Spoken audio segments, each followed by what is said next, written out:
Da Ponte Novo volevamo rammentare l'importanza per un popolo di parlare la sua lingua.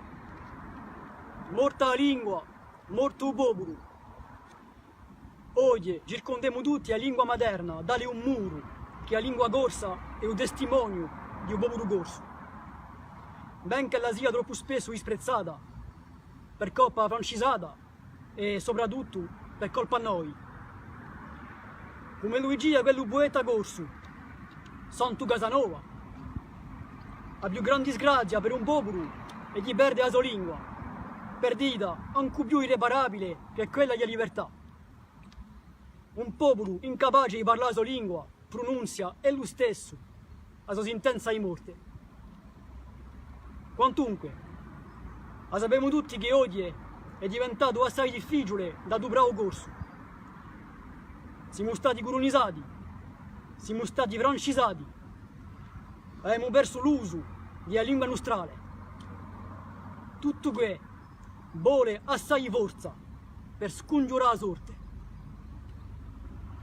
E anche di più difficile in tempo di invasione.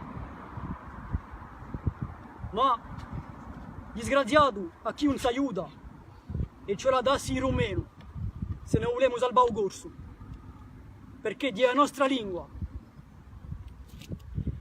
Quando lui si dice che la lingua porta a memoria io popolo, significa che lingua e sterpa soliate.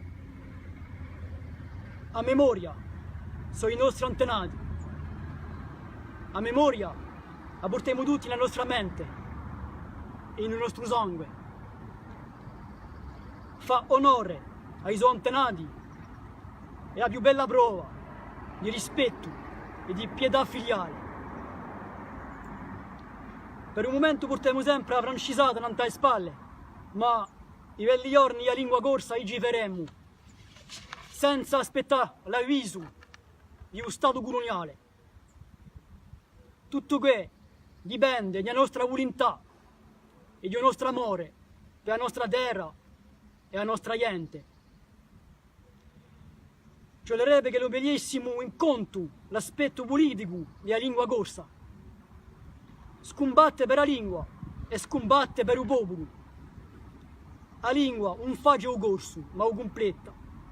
Gli permette di traducere uso esse, invece che la lingua di l'invasore, il francese, gli impone la visione di un mondo con i spicchietti dell'oppressore. Senza la lingua corsa è un poco come essere zoppi. Forse sarà per questo che noi siamo tutti un poco zoppi. Oggi più che mai, un riacquisto culturale, un paese disgiunto di rivendicazione politica corsa. La lingua della Repubblica francese è il francese. Quella della nazione corsa è il corso. Impone la sua volontà di ufficializzare il corso, di affirmarsi come soggetto politico sovrano. Tanto, dalle scuole materne all'università, lingua corsa obbligatoria, che la campi la lingua corsa e che lo campi il popolo corso. E viva la lotta!